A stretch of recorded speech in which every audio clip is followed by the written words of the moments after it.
छोटे पतंग की सीख। भारत के एक छोटे से गांव में एक लड़का था जिसका नाम गोकुल था। उसे पतंग उड़ाना बहुत पसंद था और हर शाम वह अपनी चमकदार लाल पतंग के साथ दौड़ता हुआ मैदान में पहुंचता। एक दिन तेज हवा में उसकी पतंग ऊंची उड़ रही थी, लेकिन जल्द ही गोकुल ने देखा कि उसके दोस्त रोहन की पतंग उससे भी ऊंचाई पर थी।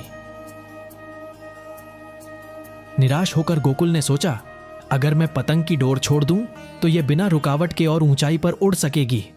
उसने डोर छोड़ दी और कुछ क्षणों के लिए पतंग हवा में आजाद होकर नाचने लगी।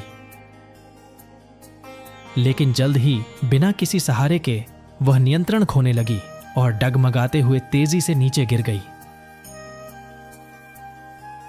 उदास होकर गोकुल अपनी गिरी हुई पतंग को उठाने दौड़ा। उसके दादाजी, जो पास ही देख रहे थे, उसके पास आए और प्यार से पूछा, गोकुल, तुमने डोर क्यों छोड़ दी?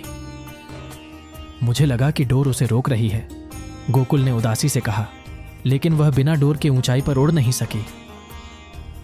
दादाजी ने सिर हिलाते हुए कहा, डोर उसे नहीं रोकती, बल्कि संतुलन में रखती है और उसे ऊंचाई पर उड़ने में मदद करती है।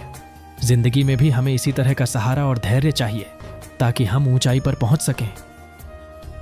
गोकुल ने समझ लिया कि दादाजी सही कह रहे थे।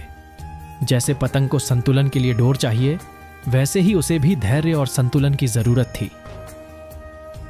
उस दिन के बाद गोकुल खुशी से अपनी पतंग उड़ाता और यह जान गया कि सच्ची आजादी डोर काटने में नहीं, बल्कि संयम और धैर्य के साथ ऊंचाई पर पहुंचने में है।